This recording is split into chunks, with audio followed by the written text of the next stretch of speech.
दोस्तों, आप देख रहे हैं भोजपुरी खबर 27 और आप लोगों का एक बार फिर से भोजपुरी खबर 27 चैनल पर स्वागत है।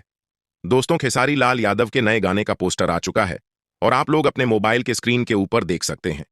यसी फिल्म से खेसारी लाल यादव का अगला गाना आ रहा है और इस गाना में खेसारी लाल यादव के साथ यामिनी सिंह नजर आने वाली है।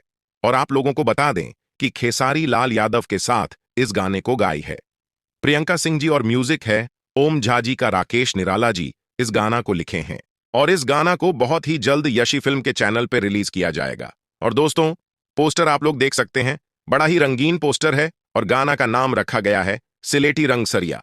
और इस गाना के डायरेक्टर हैं अनंजय रघुराज जी। और आप लोगों को पता चल ही गया होगा कि हो सकता है कि यह फिल्म का गाना हो, कंफर्म नहीं है, लेकिन ज्यादा चांस है कि फिल्म का ही गाना हो।